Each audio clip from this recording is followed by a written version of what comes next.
Institute. Look it up in your community. He lives in Stony Brook, Long Island. Oh, yeah. Maybe he can find something there. I said to him, I think you would really enjoy this. That's not far from where I used to live. I'm sorry? That's not far from where I used to live. Oh. The Whatever. Middah Institute does have all kinds of online vadim, so. That's what I told him. Yeah. In any Good. event.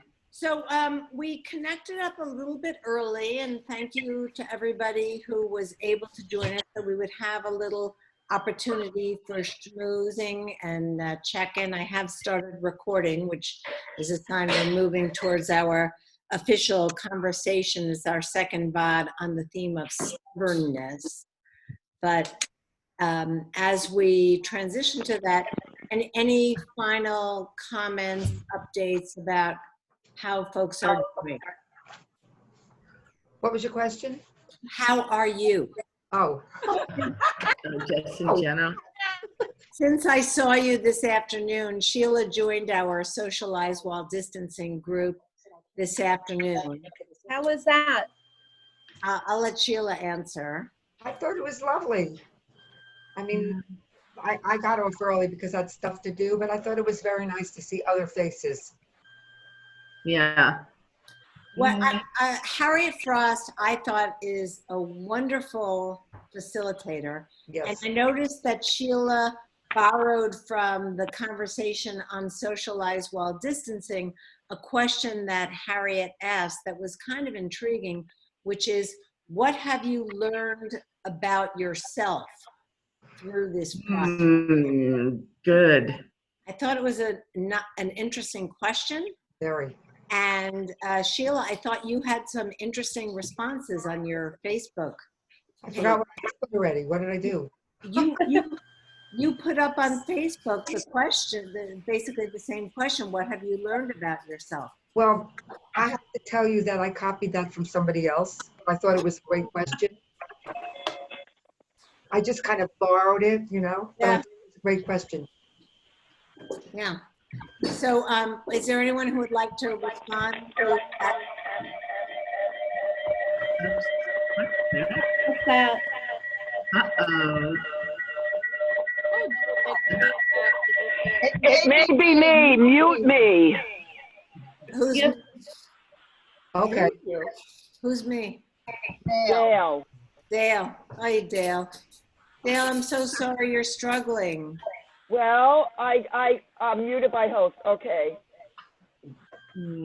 Yeah, you're in two places, and I muted you in both places. Would you like Chi Isiago's phone number, who is our Zoom guru, to help you work through whatever the issues are? Can you see the chat? I'll let me give you her number. She has graciously made herself available. Oh, there she is.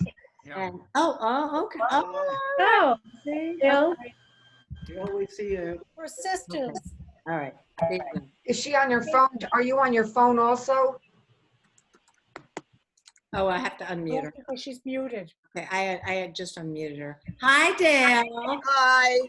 How are you? I figured it out. Good for you. Fabulous. Well, it's great to see anyone. Any final thoughts, updates? Oh, and what are you doing for your birthday? I don't know. I'm going to be informed of that by Sharon probably tomorrow. However, I want to tell you that we've been dating for a year as of yesterday. Oh, wow, a year already. Great. And when our first date, which was at Rasconi's, she walked in and the first question she asked me was, do you own a tuxedo? And I said, why, yes, I do. Oh, what? Which I've worn a number of times since we've been dating because we have stuff in New Orleans that requires it for her. Anyway, so I made dinner last night and wore my tuxedo. That's sweet. So, Bonnie, I would imagine that you and Sharon will coordinate on the question of what's happening on my birthday. Okay, good. I'll look forward to that. Yeah, I mean, the attire has gotten so casual that, getting dressed up is exponentially more meaningful right now. I think last Friday night, I do get dressed up for Shabbat and to do services because, it's important to me to, how we dress does inform our consciousness and our affect. And so it's important to me to be dressed and for Shabbat. And then I stayed dressed for our Shabbat dinner that Ron and I had afterwards. And it was really nice because otherwise this is I love it. Yeah. That's it. And if you saw my Middah of the day online this morning, you would understand that this T-shirt is an upgrade from the T-shirt I wore all day today. Oh, that's funny. There was someone that had said they had done this Zoom, this man in the story, and he said he didn't wear pants, and he told his Zoom people afterwards he really didn't wear pants. Yeah. Happy birthday to Beth Isaacs on my day. TMI is the Musar Institute. It's also too much information. I've thought of that before. So anyway, I thought we could start off tonight by counting the Omer. We're in that 49-day period of counting the Omer as we transition from the second night of Passover to the holiday of Shavuot. And this is a ritual that I have always found especially meaningful, and especially through the lens of the Kabbalah and the notion that every week of the Omer is influenced by a certain Sephirah. These Sephirah, we've talked about those before, these divine emanations that express the flow of God's energy from the Ein Sof, God as unknowable, inaccessible, down to us here in the moment. So we are in the week of Netzach. Netzach is, it means victory. It's also sometimes translated as endurance. So victory and endurance, I think, are themes that really, really speak to us. Oh, boy. Right now in our lives. So we're in the week of Netzach. And then each day has its own nuance, because we're looking at 7 Sefirot. So 7 times 7, 49. So every single day has its own nuance. So it's a wonderful spiritual practice. The Musar Institute will send you for free every day an Omer meditation. I personally like those from Simon Jacobson. I think that's how he spells his name. It's the Meaningful Life Center. You can sign up for those for free. And then I have this antique book called 49 Gates of Light. I don't know if it's still available anymore, but I use this. But there's all kinds of books. If you look online, Karen Kedar has a contemporary resource. But anyway, tonight we are counting, let's see. Today is the 21st day of the Omer. So tonight we're counting the 22nd day of the Omer. So as I mentioned, we're in the week of Netzach, and we're moving into the day of Chesed, which of course we're all intimately familiar with. Chesed, loving kindness, loving acts of kindness. So the loving kindness within victory, kindness within endurance. So it's always very interesting to think about these combinations of midot. Elizabeth, I think you mentioned last week or last time that you had some specific resources that you. Yeah, I sent everybody the online. Yeah. Yeah.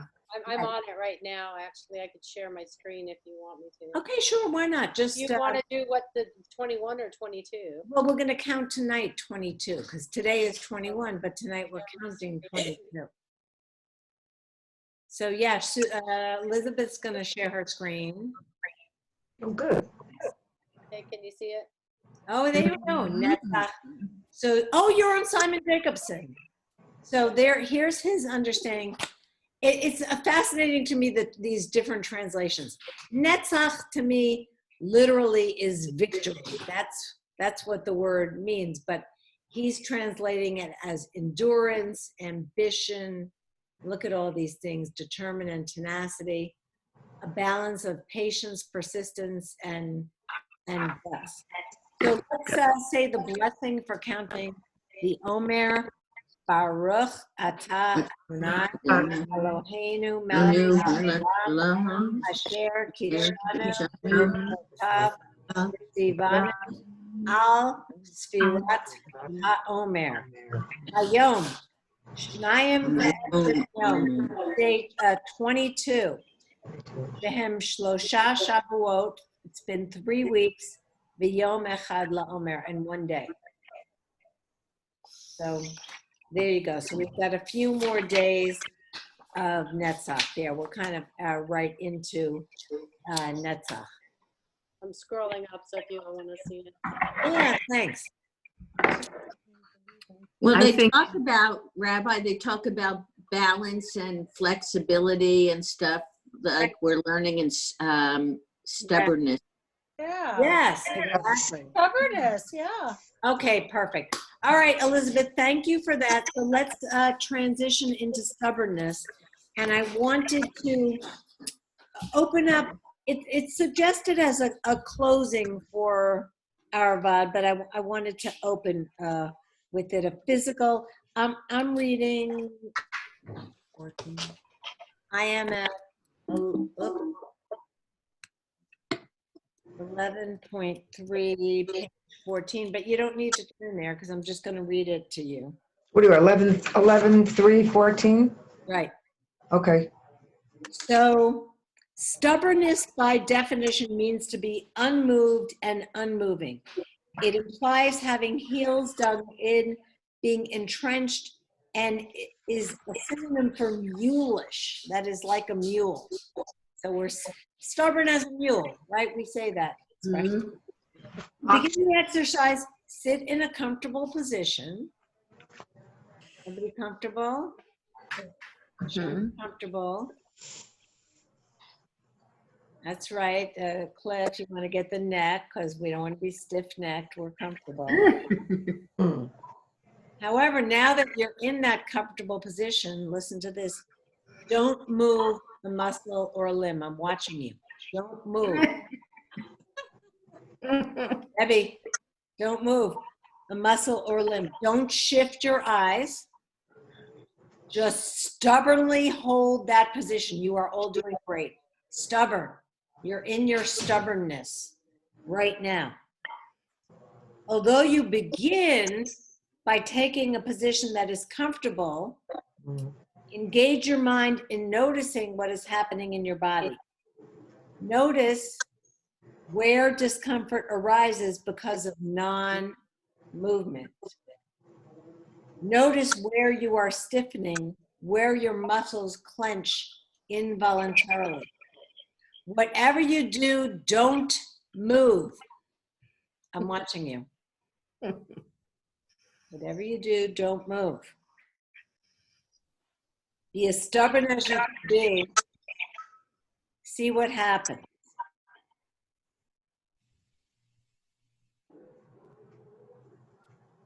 You guys are fantastic. After holding that position in place for a few moments, now begin relaxing all your muscles. Reach behind and gently rub your neck, slowly going deeper and deeper, relaxing the muscles of your neck and the rest of your body more and more. Breathe deeply and calmly and let your limbs fall limp. Wow, that was really informing. Relaxing your muscles demonstrates in incontrovertible personal experience how inflexible we feel when our necks are wrought with tension, and how much different life seems in every way when our necks are soft and pliant. So we're supposed to spend a few minutes sharing any experiences or insights we may have had. So what was that like? I felt an immediate constriction, a whole body constriction. It was like everything got narrower. And interestingly enough, I felt the tension in my neck. Talk about stiff-necked. Yeah. Yeah.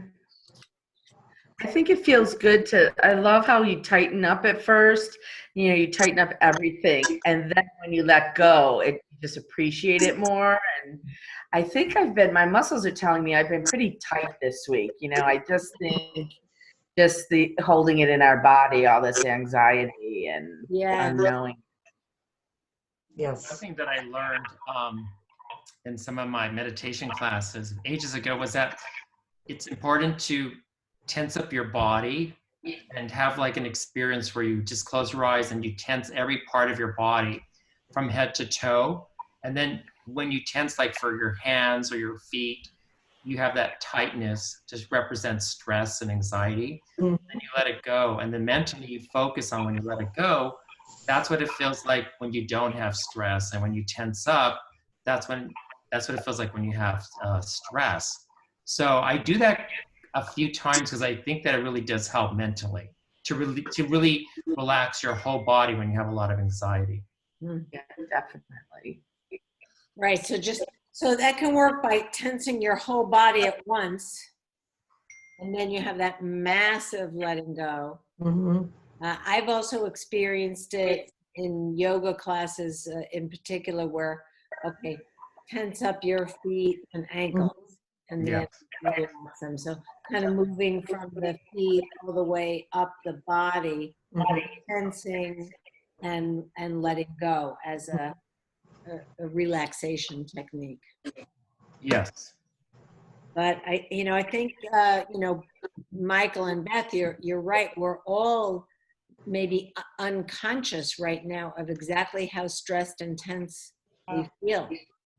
Yeah. I felt that the only way I could maintain that was by also having some anger. So it was almost like the anger and the stubbornness, like a toddler, like you're just stomping your feet, but this time it was you were still and angry and stubborn. That's so interesting. So for you, there's a connection between stubbornness and anger.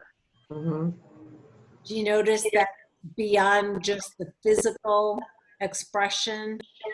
Do you what's stubbornness like for you, Amanda? Do you think of yourself as being stubborn? I can be. I'm in Aries, but I don't know what that means. Oh, But, I just, in that exercise, it took my mind to, it was like acting, you were acting in your mind, like, I'm going to be stubborn now. I'm not going to move. And in order to do that, I had to have a little bit of anger in there to be like angry. I'm going to get my way.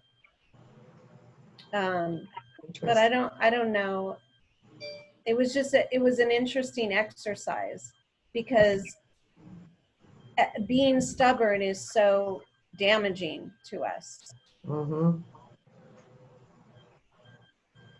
I think it's interesting that this time right now we're during Taurus, and Taurus, their main character is being stubborn, and which sometimes is a good way and sometimes is not.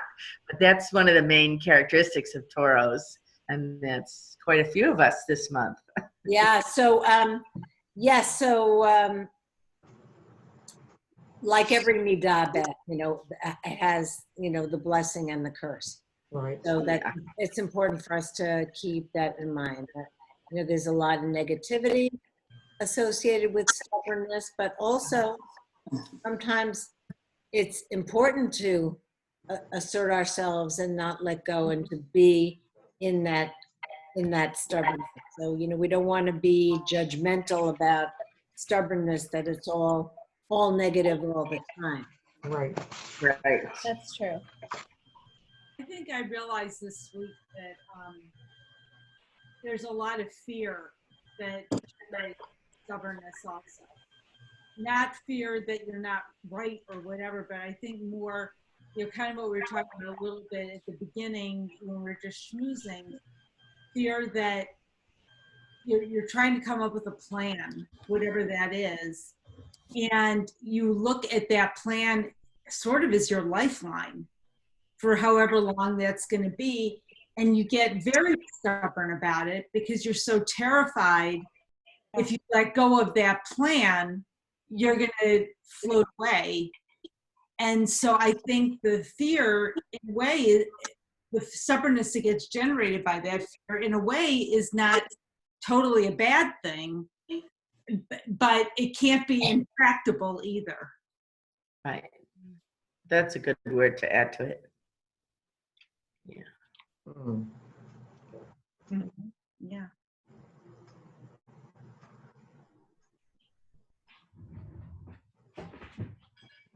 Any other responses to where you're at with stubbornness in your life right now? Oh, we should talk a little bit about the review of practice.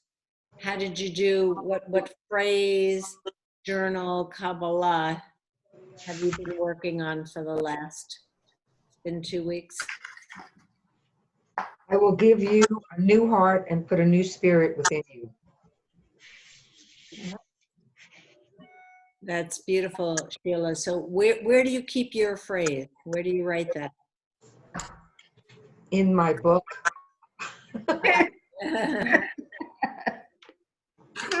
Here's my book. So it's not out there in your environment, on your No, nightstand, no. or your, But I realized that I do have a very, very hard heart. So this has been very eye-opening for me.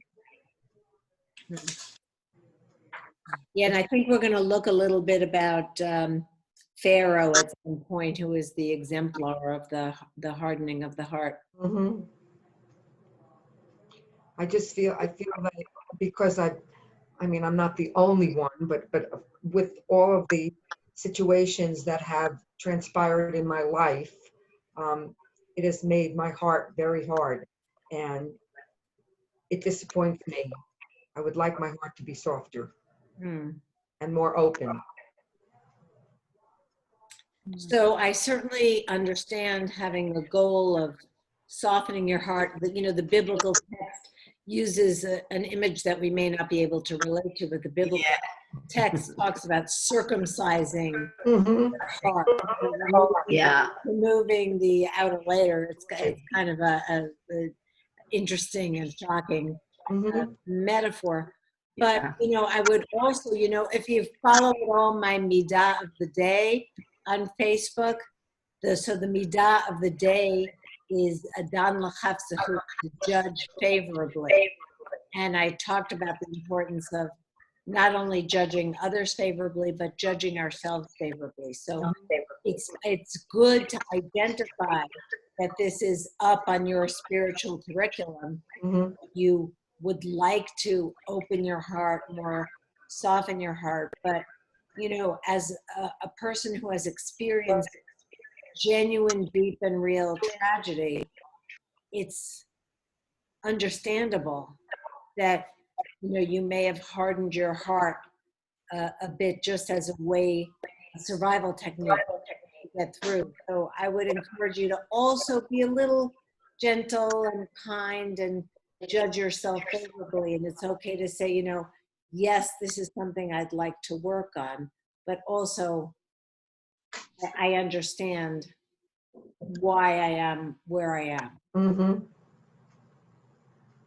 Yeah, sometimes I think we're really hard on ourselves. Yes. And we focus on that 10%, that is our weakness instead of the 90% of other things we do. But it's just kind of fascinating in some ways that why our mind goes there. You know, why there's so much, I mean, there's so much emphasis in that particular area that it just, to me, myself, I just find like I'm constantly focusing on that part of myself. So I think your comments about being favorable and judging ourselves, maybe not as harshly, is an important statement.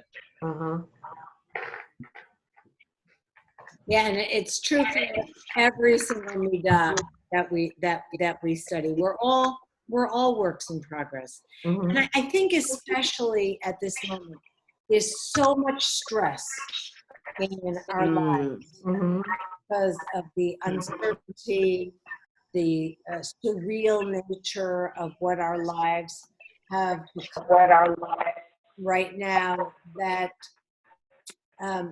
especially in this moment, to give ourselves a break. And I think you know, most of us, I won't say all, most of us are really struggling. It was interesting. Sheila was with me in the socialized while distancing conversation this afternoon, and the facilitator, Harriet Frost, asked, what have you learned about yourself through this moment that we're in? And one of the participants said, I'm having a great time. I really like being alone, not having to go anywhere. So that was kind of an unusual response. I think for most of us, it's a little more challenging. We're all struggling in our way. So I hear like an echo on some of these. Well, if we all mute each other one by one, we'll figure it out. I'd rather not go through that exercise. Does anybody? Yeah. I hate to be the muting police in Zoom. No, I think if everybody mutes himself, then there won't be an echo. Well, that's true, but then you have to unmute yourselves when you talk. So you can either unmute by clicking on unmute, or there's a Zoom shortcut. If you just hold down your space bar when you want to speak, then you don't have to mute, unmute. If you stay muted and then you hold down the space bar when you want to say something, then that's a great little trick. Sheila, I sent you a meditation for your heart that might help you. I sent it to you to your email. Thank you, Elizabeth. Is it something that maybe you could share with all of us? Sure. I mean, it comes from a group called Go Gratitude, and it's inhale love, exhale gratitude. I can send it to everybody if you want. Sure. It has when you see the little graphic, it has a little ampersand, you know, the @ sign with the heart that then becomes the heart. If you look at it carefully, it's really a G for gratitude. So I can send all right. Yeah, we'll look forward to receiving that. Thank you. I find it very helpful. It really, it's based on Heart Math, which is an institute called the Heart Math Institute. A bunch of geek nerd mathematicians came up with a way for health maintenance. Thanks. Called Heart Math.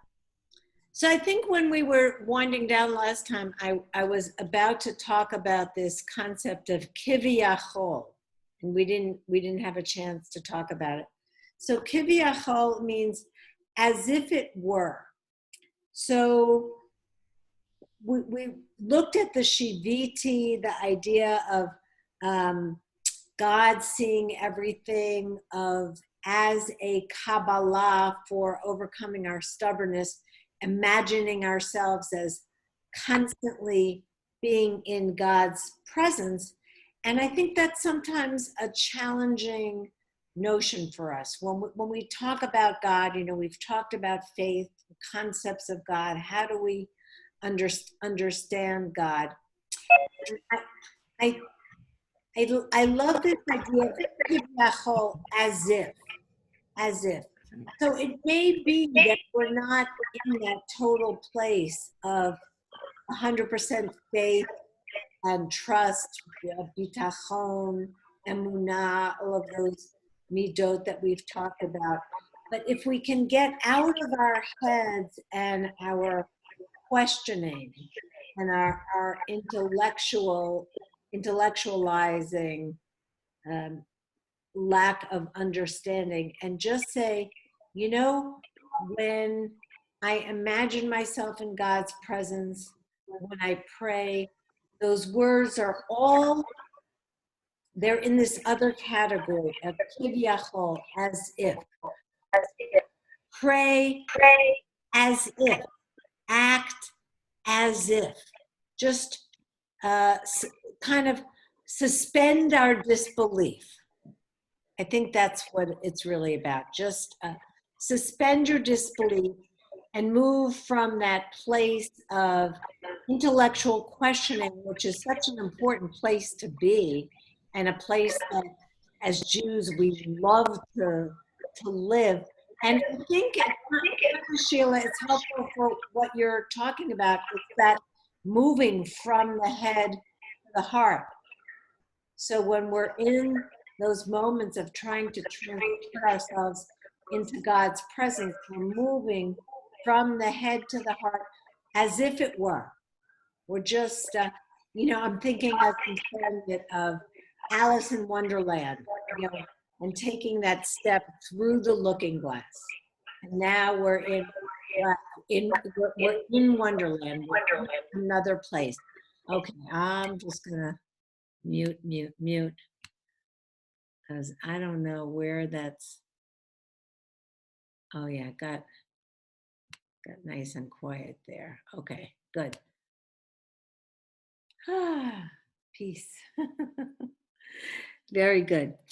So let's look at 11.3, which is where we're kind of picking up today, page 1, and the golden calf. What was the sin of the golden calf? The sin of the golden calf is all about stubbornness. That the Israelites, Moses was gone. They wanted a new God that they could see. They were impatient. They didn't have faith. And if we look at the 1, 2, 3, the 4th and 5th paragraphs, curiously, Rabbi Shalom Schwadron points out that a careful reading of the verses reveals that even this terrible sin, the terrible sin being forming the golden calf, didn't arouse divine wrath to warrant the annihilation, sufficient divine wrath to warrant the annihilation of the Jewish people. So why did God want to kill us off? It wasn't just because of making the golden calf. Only after God added that they were stiff-necked people did he conclude that they were deserving of eradication. So the sin wasn't the sin itself, it was the being stiff-necked about it. Although stubbornness is an undesirable trait, how can its severity be compared to the grievous sin of the golden calf? And how can we understand that this was the primary cause of Hashem's initial decree? How can it be, in other words, that stubbornness is worse than idolatry? Anybody want to read the answer? Reb Shalom answers. Okay, Vicky, thanks.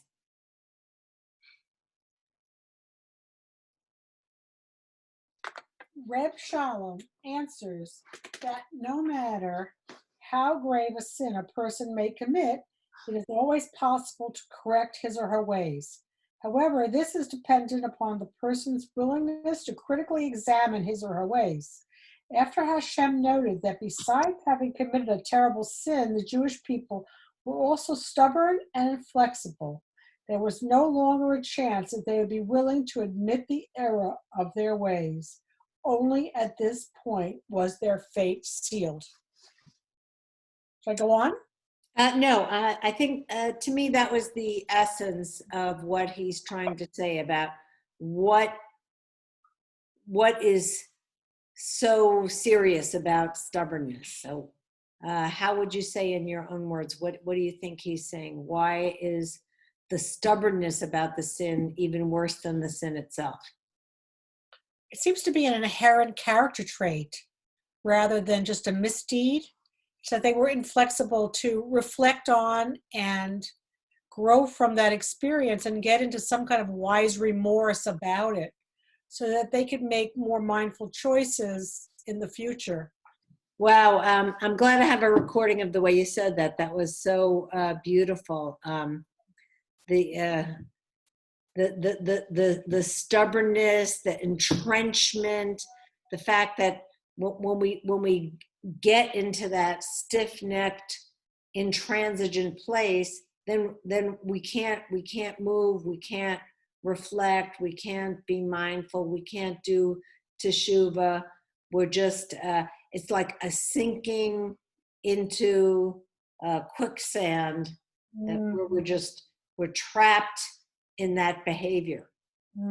So we all make mistakes, we all do wrong. If we're not stubborn about it, as you said, we can take a step back and we have the opportunity for teshuvah.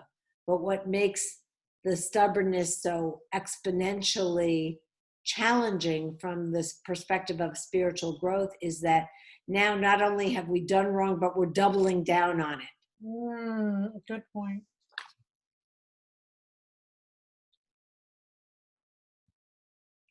So it's interesting then, as the text continues, one of the I'll give you the reference here, 11.3, page 2. So it's just the next page, talks about why then stubbornness is an especially terrible quality in a prospective marriage partner.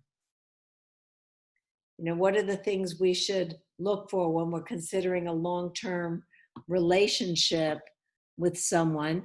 And let's look at the next 2 paragraphs on the top of page 2. So the Chazon Ish basically says, you can't know everything in advance. You're getting into a relationship, you're making a commitment, you're never going to know everything about that person before you enter into the relationship. But he suggests that if the person evidences stubbornness, the warning signals should begin to flash. No matter how similar and well-matched 2 people may seem, differences of opinion and style in confronting life's challenges will inevitably arise. I'm assuming there's no disagreement on that point. No matter how deeply in love, no matter how perfect the relationship, it's impossible that 2 people are going to be 100% aligned in their point of view all the time about everything. Just give me a head nod. True? Being in love doesn't make you stupid. Right. As long as a person is open-minded and flexible, willing to listen to and understand the viewpoint of the other, and then reconsider one's own, this needn't be a cause for concern.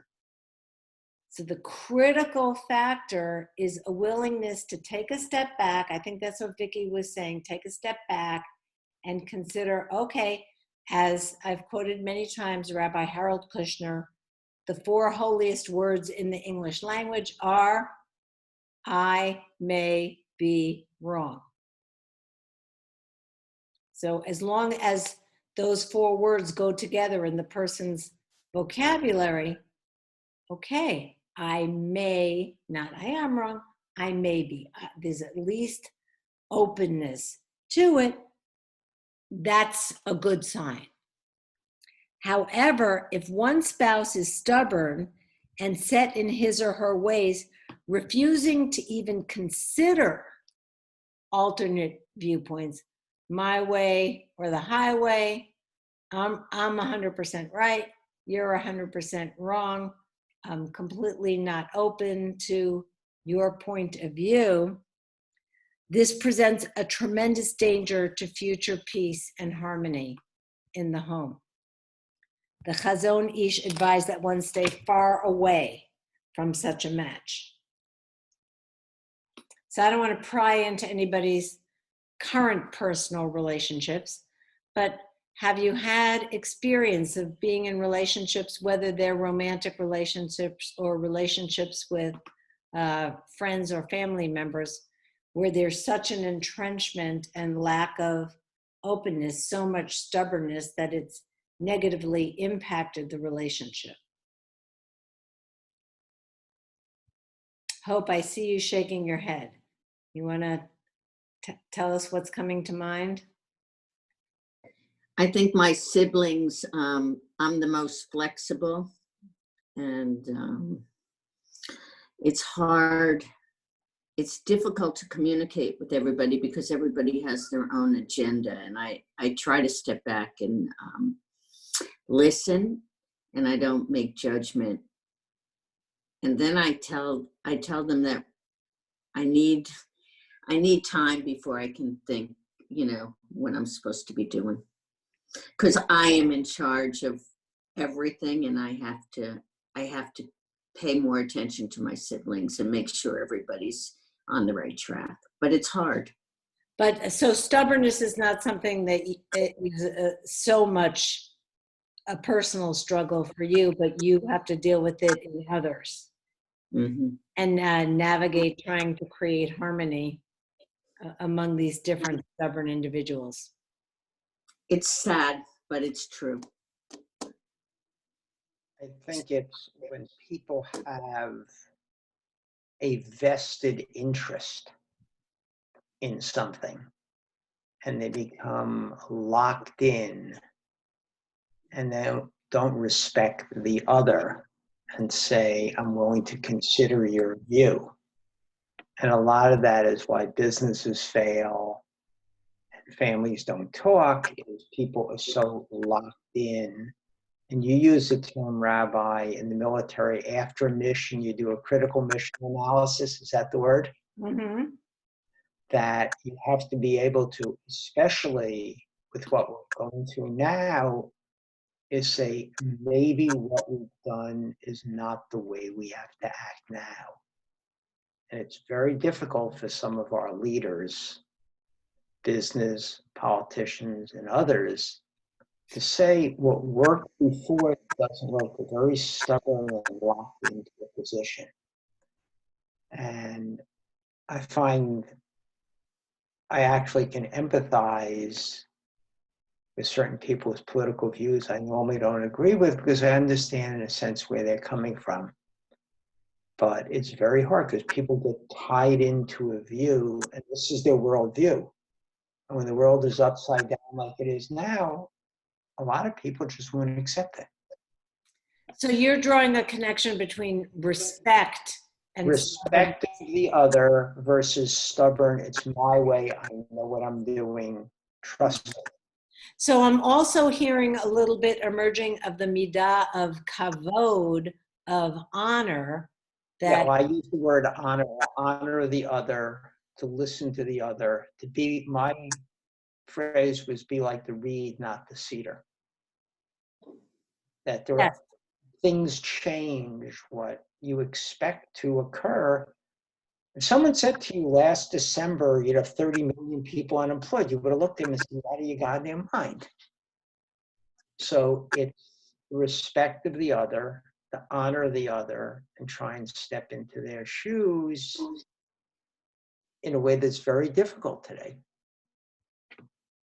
The people who said, we don't care what the governor says, we're opening our bars tomorrow. And then one guy said, well, I can't open my bar. And I said, why? So, because they're going to take away my liquor license. I'll never be able to work again. But his view was, if you don't want to come drink in my bar, don't come. whether I accept it or not, but at least I could understand where he was coming from economically, socially, the family impact is trying to honor the other person. So it's interesting that you used the analogy of a reed and not a cedar. What brought that to mind? Because that was the phrase I picked for the 2 weeks. Ah. And I am normally, as Kay would tell you, I am normally very, very stubborn on certain things. You just don't cross that line. And through Musa, I'm being a little better of limiting the number of cases where you're all wrong, I know what's right. I love to hear that, Matthew. That's beautiful. So, you know, a scribe who writes, you know, Torah scrolls and Mezuzah scrolls and the fill-in scrolls uses a reed pen. Right. And that's one of the teachings that the rabbis say is, why are those holy texts written with a reed? Because the reed is flexible. And so as the scribe is writing, he's infusing our holy objects with that spirit of flexibility. And same thing, you know, why then when the mezuzah is it hung on an angle? Because one rabbi said it should be vertical and one said it should be horizontal.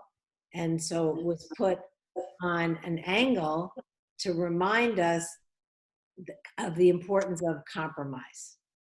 That every time you walk in and out of your house, you should remember that the way to have harmony in your home, per what we just read from the Chazon Ish, is to be willing to be flexible and consider other points of view. Point. Stubbornness can be good. There are times when you have to be stubborn. Absolutely. So what are some places where you have to be stubborn?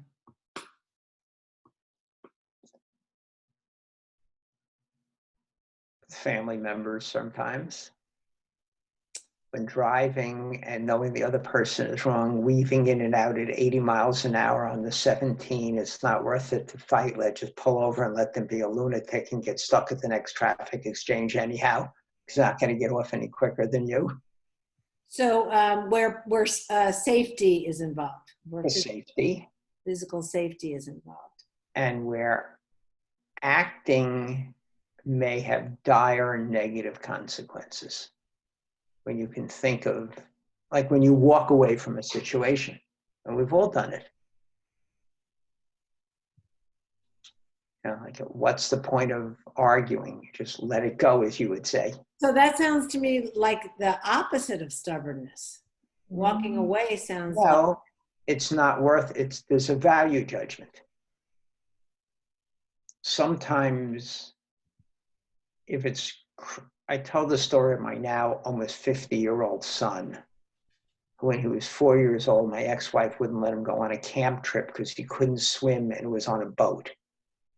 And she found an excuse to do something that day, so he wouldn't want to go there, he would want to go to something else. Fast forward 2 years later, he gets the camp calendar and he turns to my ex-wife and says, no matter what you plan, I'm getting on the boat, whether or not I can swim or not.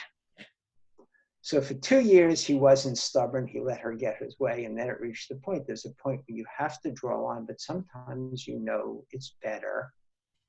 As Owen would say when we talk, Owen, that you know by experience when you don't get into the fight, right?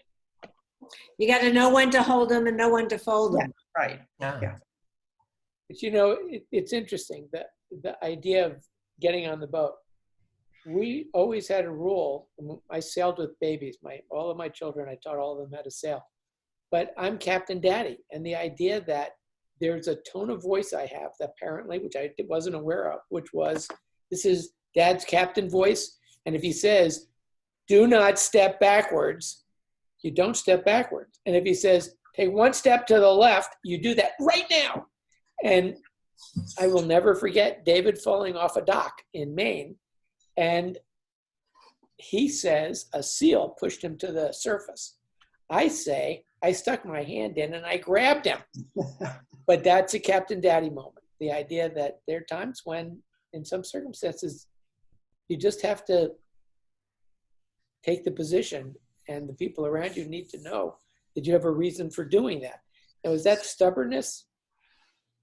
I don't know. I think It's safety. responsibility. It's Yeah. responsibility. Yeah. But I think that safety and responsibility tie into the stubbornness notion of, we can have the discussion of should you step to the left or the right after this situation is done. But at the moment, this is what needs to happen. So we keep coming back to when physical safety, when there's a physical threat, that's an appropriate place for stubbornness. What are other examples that come to mind? Sheila. Oops. Let's get her unmuted. Unmute yourself. Sheila. Yeah. Sheila, you are muted, and I cannot unmute you. Myself. Can you hear me? Yeah. Start from the beginning. So mine was when I was probably in my mid-30s, I want to say, and we used to go down the shore for the summer. My son was little then, and we stayed in this 1-bedroom apartment at the Diplomat in West Long Branch, if anybody knows where that is. And Bob would come down. He would take long weekends. So I was with Jeffrey during the week, and then he would come down for long weekends. Well, my parents decided that they were going to come down and stay with me for a week. Okay, fine. And they come down and they stayed in the bedroom. Jeff and I stayed in the pull-out couch. It was a very, very small, with the dog. And they were having work done in their house. I told this to Sue. They were having work done in their house. My mother was very strong, a very strong woman. I'll just say very strong woman.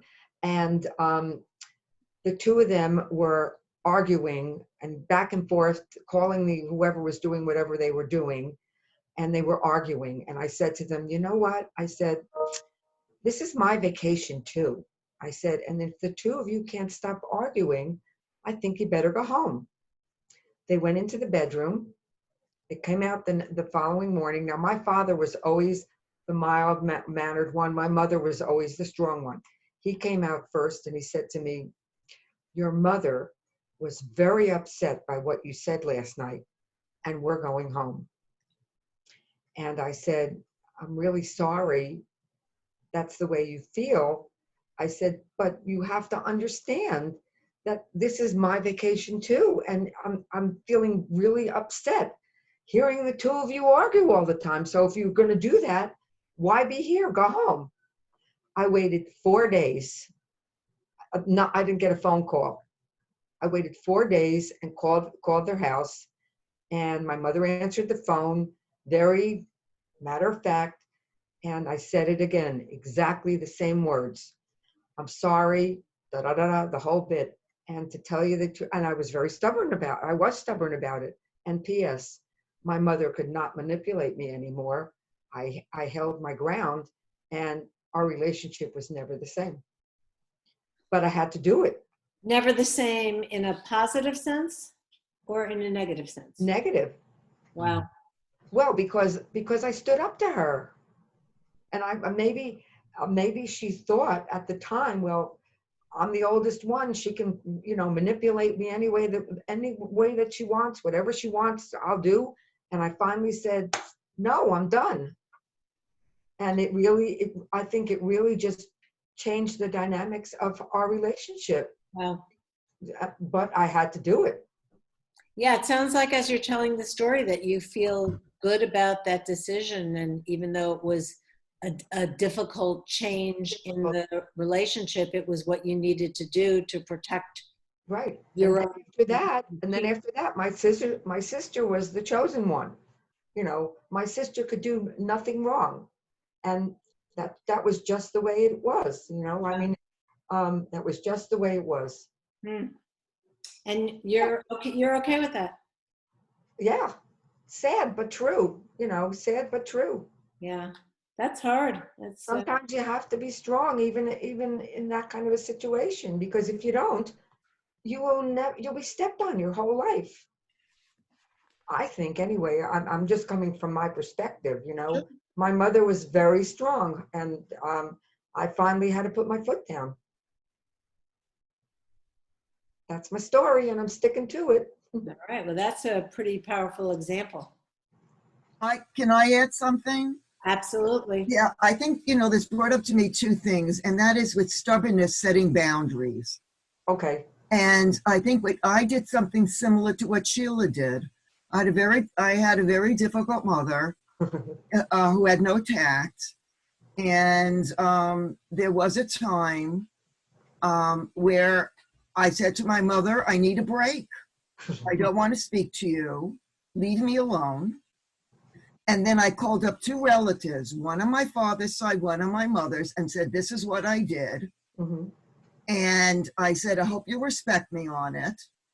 And I would not speak to my mother for about 6 months or so, or 3 to 6 months. She called me at work, would not speak to her. And what happened was my relationship did change, but it changed for the better because I had finally, drew a line.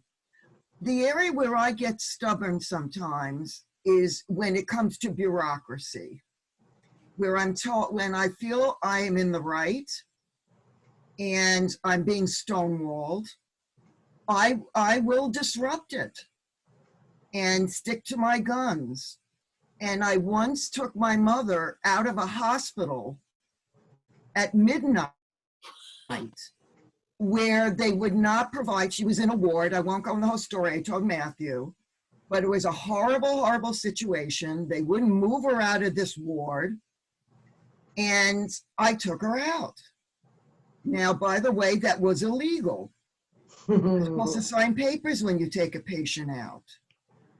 And I went all the ways up the line. And so the only thing I could do was disrupt it. Now, the problem that did happen was after I took my mother out at midnight, and her house was only 5 minutes away, and I figured the following morning I'd get her to another hospital.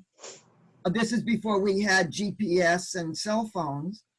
My mother says to me in the car, I don't feel well. Right.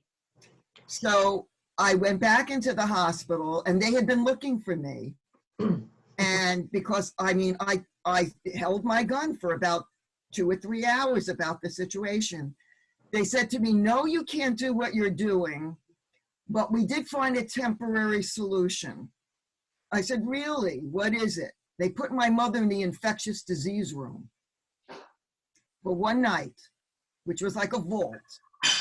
But I'm really serious. When it comes to bureaucracies, I will stick my guns. The other thing I thought of is, in stubbornness, sometimes I have to say to myself, is this above my pay grade? Is it really worth it arguing this issue? What am I going to get out of it? And it goes back to one of the documents you sent, Rabbi Capel, which is this a big thing or a small thing? Right. And big things where health is concerned, safety is concerned, harm is concerned, and harm to yourself. What Sheila is talking about is what I talked about, which is at some point we have to protect ourselves. And in doing that, sometimes relationships have to be tested. And it's not easy. There's pain involved, a lot of pain. But, protection is important too. Yeah, I'm really, I'm a little taken aback and surprised by the powerful intensity of the experiences that people are describing of where they felt that they needed to be stubborn. I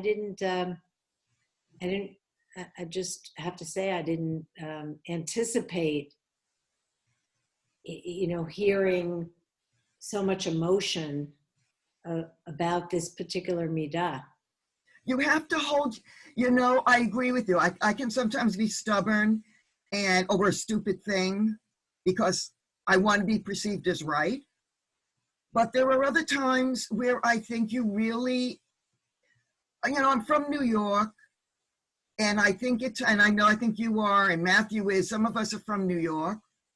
And I think at times, if you're not stubborn, you will be walked over. You know,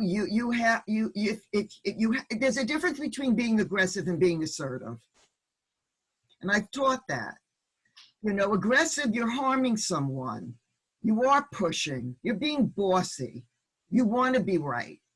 Assertive is holding your ground.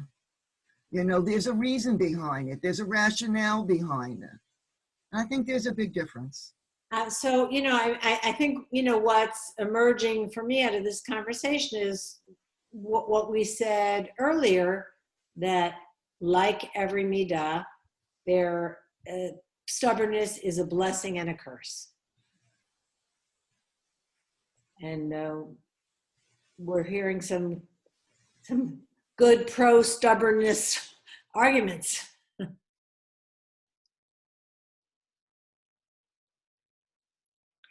Felix, I'm curious, do you work with couples much, or do you mostly do individual counseling?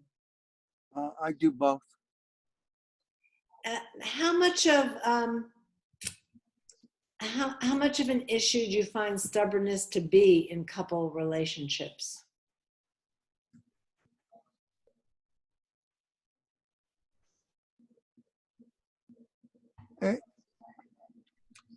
It's not as prominent as you might guess, but it's definitely significant in certain cases. The best way to deal with stubbornness that I have found,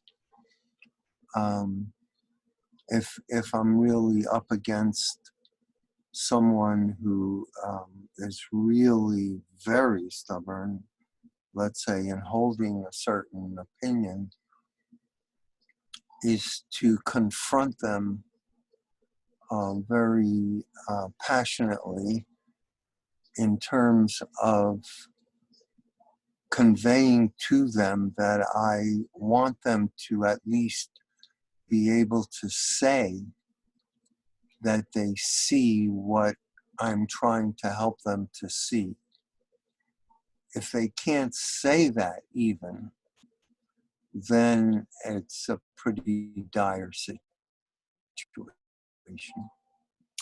So that's interesting. So it goes back to something I've talked about before, that speaker-listener technique, and the importance of being able to paraphrase the other point of view to the point that the person with whom you have the disagreement will, let's say, concede or acknowledge that, okay, you really understand where I'm coming from. Yeah, at least in terms of being able to say it. Right. You may completely disagree. Right. You can, to my satisfaction, articulate, okay, yeah, you do get where I'm coming from. Right. And now we get to switch roles and see. Right. And that's not a panacea or a cure-all, but if the person can't even do that, then it's really pretty dire. Yeah, that's interesting. I wanted to point out in the reading one of the things that I thought was interesting, and I'm just 2 pages past where we were, 11.3, page 4. I just dropped my pen. The reading talks about the uniqueness of the areas in which we each may individually deal with our own stubbornness, and this idea that the Yetzer Hara comes after each of us individually and uniquely according to our own spiritual curriculum. So it's the 3rd paragraph on the page. You will best understand the profound value of this teaching when you have become familiar with your own Yetzer Hara and how it deflects you from the truth. So that's kind of parallel to what Felix is saying. You know, there's a truth that we're refusing to see, and each of us has our own truth about our own selves and our spiritual growth that we need to see. Some simple examples will make the case. Though the real exercise is to see how this works specifically in your own life. Each of us has a unique Yetzer Hara, perfectly programmed to match our own personal spiritual curriculum. And so you need to do your own reflection to grasp the pattern as it plays out in your life. The Yetzer Hara is often tied into our desires, for better or worse. A person who has an issue with overeating, for example, or eating food that is not good for them, or not eating what is good for them, is likely to hear in their mind a well-worked speech that deflects them from the truth. The recitation might include a line like, "One won't hurt when in fact it will," or "You were so good yesterday when really the issue is today," or "But you really like it despite the fact that it is killing you," or "But you really don't like it when it may save your life," and so on.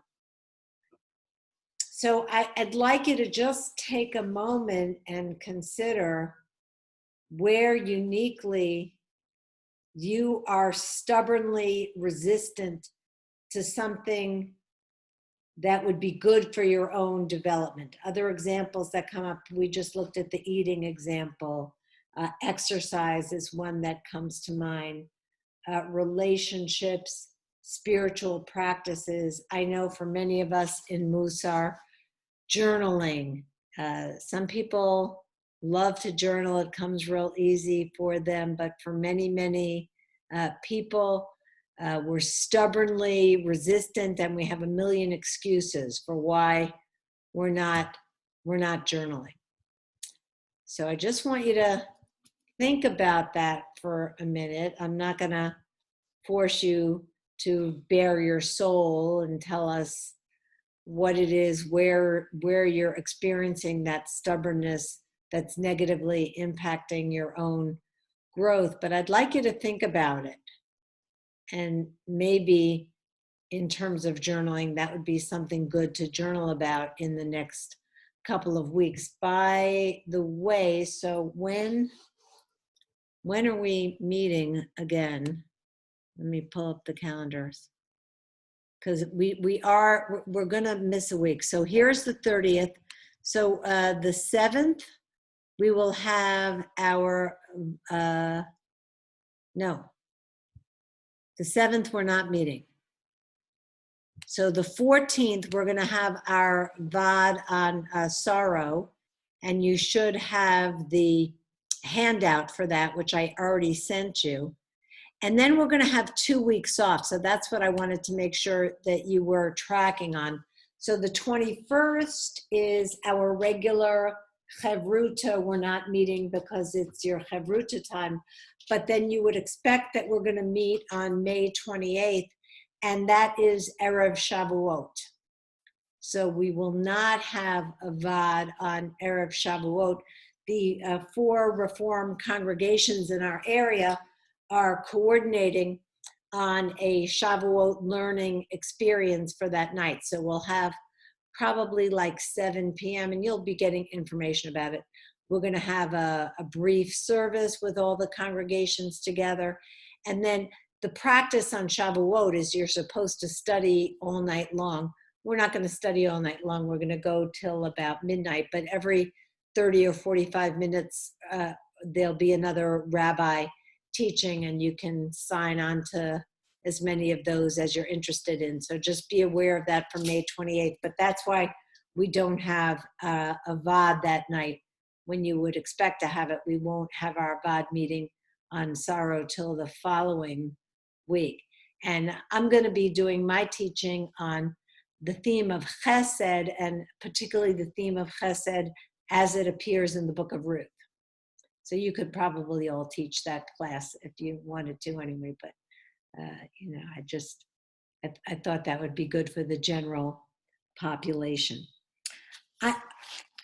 In the handout that I gave you for this week, I'm looking at the selections from Gateway to Happiness. So you have on the first page Zelig Pliskin's Gateway to Self-Knowledge, a whole bunch of questions that you can review with your on your own. Those are good journal prompts.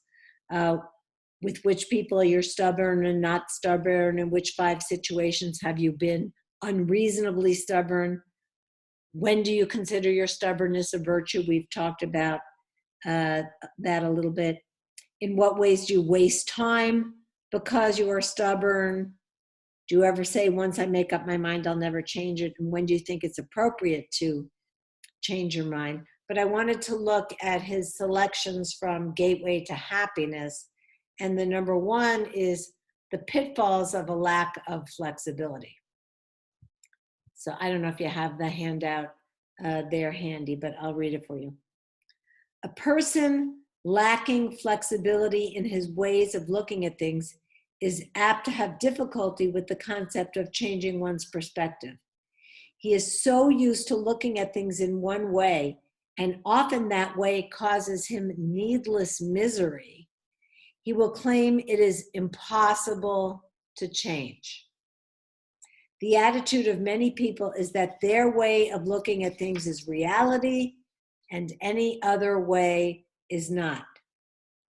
There is no basis for such an opinion. We are not advocating looking positively at negative things that can be changed, for that is just laziness. Also, we are not advocating that a person act outlandishly or in any manner that will cause him harm. What we are advocating is a positive attitude that will save one from unnecessary sadness and misery.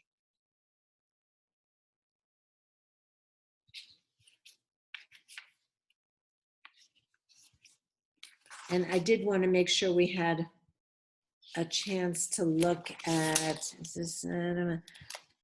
about Pharaoh. I would like you to turn to this page, and then we'll fast forward here in a minute. But so we're in 11.1, page 12. So I thought that was really interesting. Number 5 about Pharaoh, about a good leader. And is somebody there on 11.1, page 12, who could read us number 5?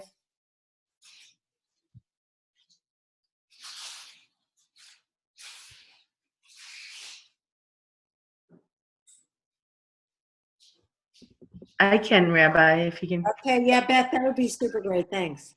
Okay. In Bereshit, Genesis 41 to 43, Pharaoh appointed Joseph as a viceroy of Egypt and renamed him Avrech.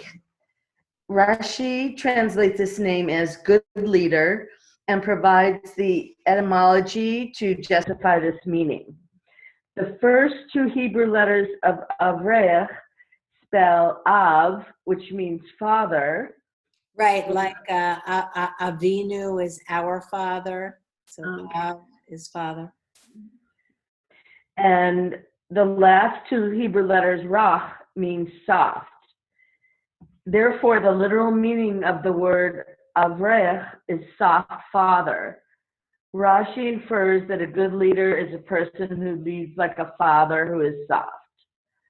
What does this comment and explanation tell you about stubbornness and leadership? What does this tell you about parenthood? Yeah.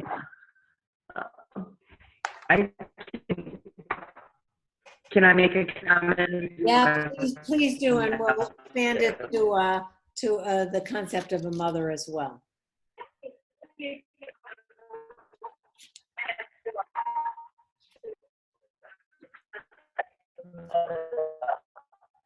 Okay. Yeah.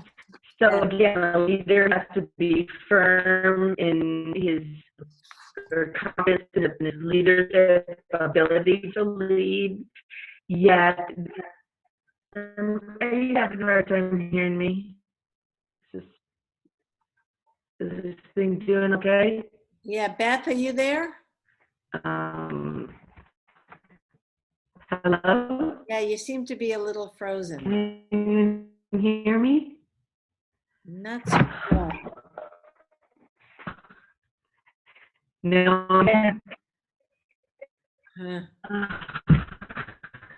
I don't know what's going on. It's not muted. I don't know. Yeah. I don't know. Anybody else have a quick It's not muted. thought on a soft father as a Not muted, and leadership it's quality? it's not muted, so I don't know. Beth, maybe you can type a few comments in the text in the chat box. Or you can write it in your journal. We'll take it as homework. Any other thoughts about a soft father as a leader?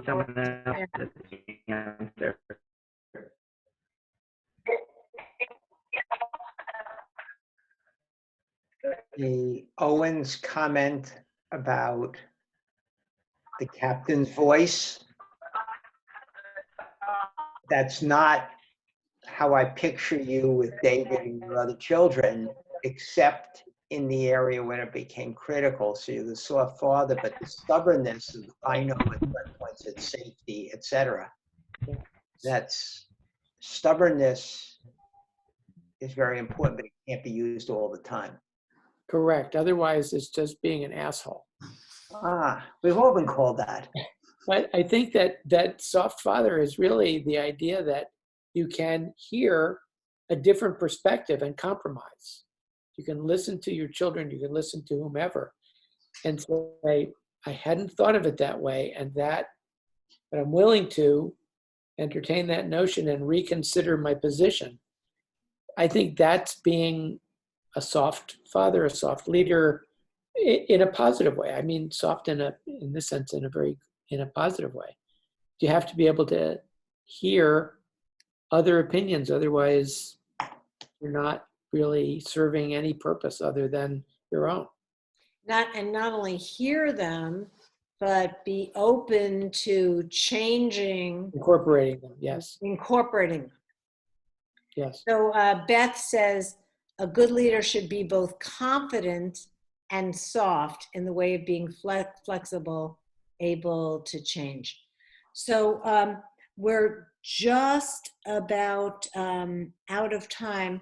Any takeaways? Let's see what folks' takeaways are from this conversation before we close.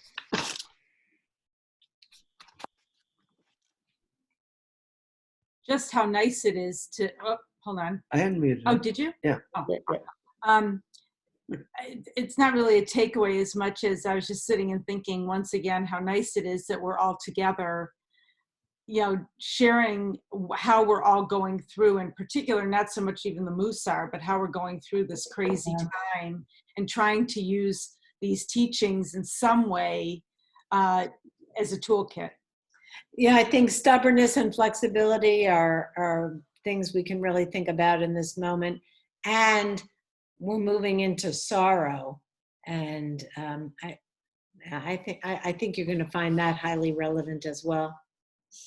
I think before tonight, I wasn't really thinking of stubbornness as a positive attribute. And tonight really kind of twisted me around to where now I can see really how stubbornness can be something that you should have as, a time when you should have a stiff neck and not bend and keep your kind of moral compass. And it's not a bad thing to have.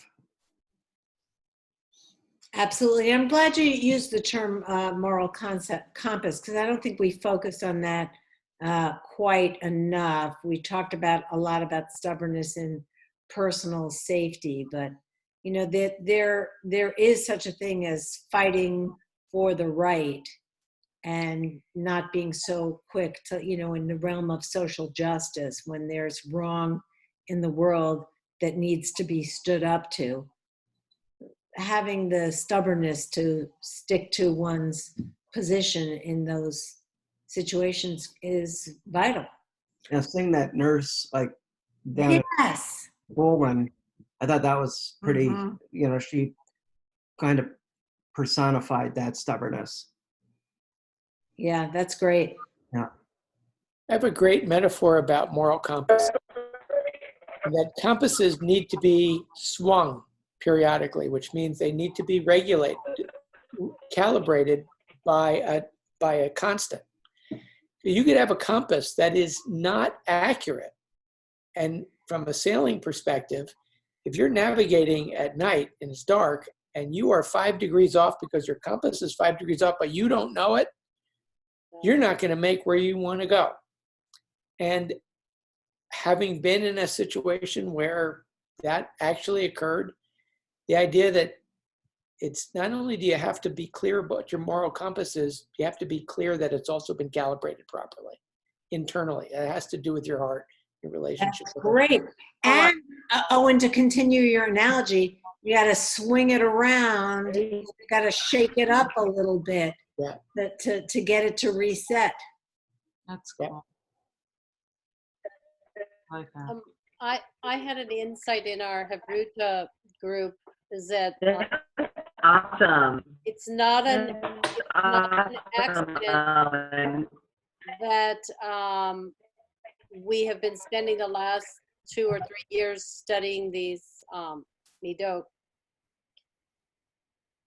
because we are sort of maybe the chosen ones to help the rest of the folk who aren't studying Musar to make it through this difficult time. We have the toolkit. And that it's not an accident that we are the ones who were chosen to be doing this work. Mm. So isn't that a little bit of a love? It's not an accident that we are the ones that have been spending the last 3 years trying to put these things into practice. That we can be the guides for the rest who don't have the compass. Not chosen. Nothing to look at. Not chosen, but from the Kaplan point of view, we have chosen to do this. No one said boom. It's like we've chosen to move forward with this. It's a different, it's an affirmative Musar act to move forward with this. I want to draw us to a close with the quote number 4 from Doug Pliskin's Gateway to Happiness. And I'll just leave you with this thought. Flexibility is a most important tool in interpersonal relations. If you are rigid in your demands that others always comply with your wishes, you might frequently get your way, but you will not have close relationships with other people. Be flexible and learn to differentiate between what is important and what is not. A person who feels he must always get his way is telling himself, if I give in to others, it means I am a weakling. The Torah attitude is that honoring others is what makes a person honored. So I will leave you with that. I'll resend you the handout. What's that? No? I'll resend the handout on sorrow. It's a pretty big packet, so hopefully you'll have a chance to get that, take a look at that and have it available for our next gathering. And I wish everyone a Shabbat Shalom. Hopefully, maybe we'll see you live streaming services tomorrow night. And we have Torah study Sunday morning. Our Wise Aging group is meeting every Wednesday at 1. We have Socialize While Distancing every Thursday at 3:30. So lots of opportunities to stay connected. Thank you. Shabbat Shalom. Good job. Shalom, everybody. Stay well, Rabbi. Stay well, everyone. Thanks. Stay well, everyone. All right. Nice to see you all. You too. Bye, guys. Bye. Take care. Have a good Michael.